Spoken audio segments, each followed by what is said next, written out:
ஒரு கிராமத்துல மண்பானைகள் செய்யற வயசான ஒரு குயவர் இருந்தார்.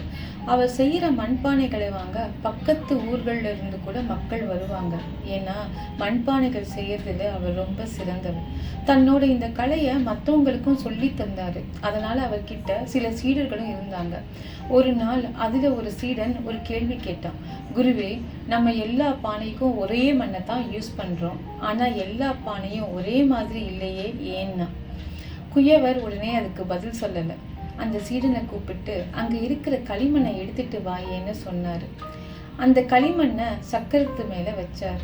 நீ அமைதியாக இதை கவனி, உன்னோட கேள்விக்கான பதில் இந்த மண்ணே சொல்லுன்னு சொல்லிட்டு அந்த களிமண்ணை மெதுவாக சுழட்ட ஆரம்பித்தார். அந்த களிமண் மெதுவாக கொஞ்சம் கொஞ்சமாக அழகான பானையாக மாற ஆரம்பிச்சது.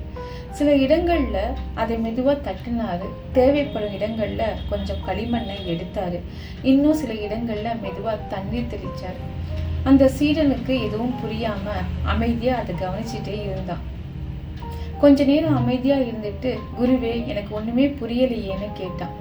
குயவர் அமைதியா அந்த சீடனை பார்த்து, கொஞ்சம் பொறுமையா இருன்னு சொல்லிட்டு அந்த பானையை எடுத்து அவன் கையில கொடுத்தாரு. குயவர் அந்த பானையை காட்டி சொன்னாரு, இந்த மண்ணு ஒரே மண்ணு தான், ஆனா அதை எப்படி கையாளுறோன்னு பொறுத்து தான் அது மதிப்புமிக்க மண் பானையாகவும் மாறும், உணவு சமைக்கிற பாத்திரமாகவும் மாறும். நம்ம அதை அப்படியே விட்டுட்டா அது வெறும் மண்ணாவே இருந்துடும் அப்படின்னாரு. அதே மாதிரி தான் இங்கே மனுஷங்களும் எல்லாரும் ஒரே மாதிரி தான் இந்த உலகத்தில் பிறக்கிறோம். ஆனால் வாழ்க்கையில் நம்ம எடுக்கிற முடிவுகளும் கற்றுக்கிற பாடங்களும் தான் நாம் யாருன்னு தீர்மானிக்குது.